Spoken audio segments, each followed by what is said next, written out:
you. And they're not helpful to themselves either. And so you want to surround yourself, you got to think about this. You got to surround yourself with people who want the best for the best part of you. You can hang around with weasels and losers that are trying to pull you down to justify the fact that they're spiraling downhill as well. And you know, the upside of that is you don't have to have any responsibility, and you can all whine about how wretched life is, you know, so that's pretty attractive. But I would say it's also a bad medium to long-term plan. And so it's acceptable and desirable to try to surround yourself with people who are facilitating your development. You know, and you might say, well, I've got people around, I know them well, you know, they're not doing that well, and they don't fit into that category. It's like, what's your point? What are you going to do with them exactly?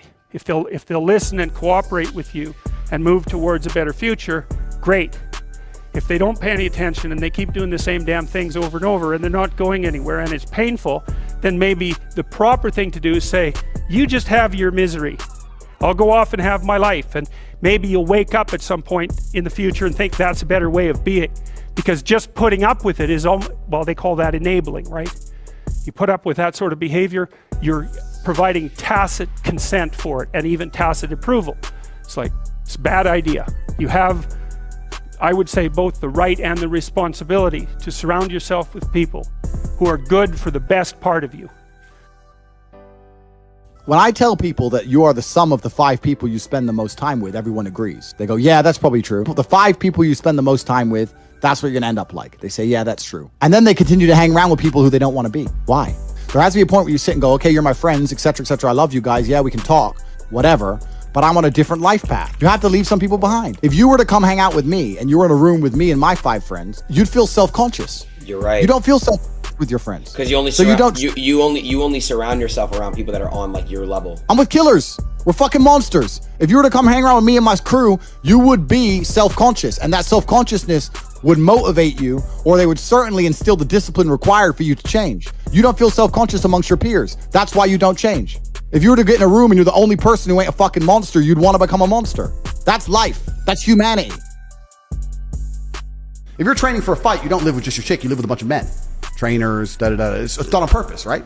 If you're with your boys and you're all competitive, and it doesn't just have to be physical, you can be competitive with anything. If you live with 5 millionaires and they're telling you every day how much money they're making, you're gonna be really pissed off being broke. You're gonna be furious. Yeah. You ain't gonna have it. 100%. When you're living with your chick and you're broke, but you know, she cooks for you, she sucks dick good, you watch Netflix, you can get very, very comfortable very, very quickly with very, very little living with a chick. So there's another reason my life is so fantastic, is because if I had a woman, no matter how perfect she would be, but look, I live with my brother and my cousin and my team. I live with you sometimes. Yeah, I stay with you sometimes, but I'm with them because I must compete against them. Because competing against them means I automatically compete against the world and I automatically win. Every bad thing I ever learned how to do in life, I learned from an older boy. I remember the fellow who taught me how to steal money out of my mother's purse. And one of my daddy's billfold, his name was Woody Shoenight. And Woody Shoenight learned how to do second story work. He didn't have a ladder, he used a tree. And we used to learn how to stop cars on the highway and have a guy lie out there and act like he's hurt. The guy would stop to look at him, then you'd get his car. I'm talking about 37 and 38. Before you know it, I'm talking about before World War II. Talk about being ahead of your time. The wrong way, that kind of thing. And Woody Shoenight, he went off someplace. I didn't see him for a couple of years after we got in high school. And one night I was walking back from a basketball game. It was a snowy night. I walked through the snow by myself. I was usually by myself anyway. About 10:30 at night, I had to walk 2 miles back from high school. I walked along in the dark, and I sensed that thing behind me. You know, when you come up on the street, you get kind of an animal instinct about you. I knew there was somebody behind me somewhere. A couple times I looked back, I didn't see anybody.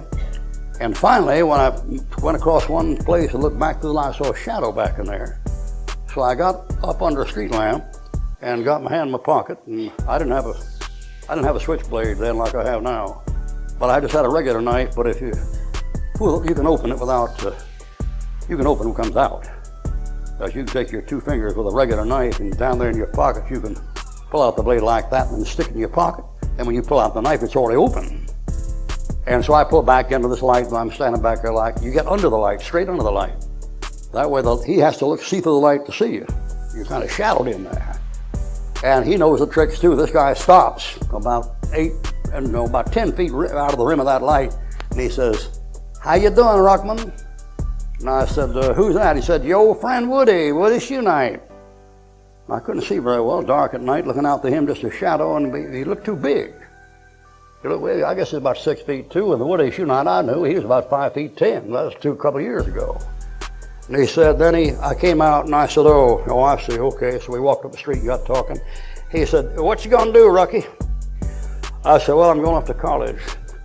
He said, "Oh, you ain't no college, Joe Ruckman. Why don't you come up with me and get it where the chips are? Get where the action is." I said, "No, I had some bad time with the fellows here recently, and I was getting ready to go to Hutchinson Reformatory, and I promised my dad I'd go to Citizen Military Training Camp and ROTC and that stuff, and instead of going to jail." And he said, "Oh, come on, Ruck." Said, "I'm up in the Windy City, man. Look at here. Pull out a roll of $100 bills." Now listen, you don't pull out a roll of $100 bills in 1936 and 37. You don't pull out a roll of $10 bills. He had the Iron Man. He had them. You know what he's been doing up here in Chicago? A Capone gang was still operating now. And he was taking stolen cars across the state border, a federal offense, and taking the license plates, repainting the cars, and making them mint. That's what he's been doing. And I said, "No, Woody, I can't go." And he said, "Okay, chump, so long." And he shuffled off through the darkness there. I picked up a newspaper 2 months later. It said, "Woodrow Wilson Shoe Knight, arrested, sentenced, 4 federal offenses, 10-year each offense, up here in Cook County." And listen, man, when I was a boy coming up, if a guy had 40 years coming, he got a 35 on good behavior.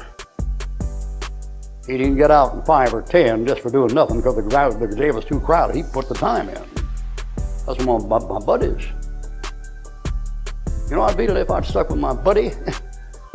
I'd be in prison or I'd be in hell, that's where I'd be.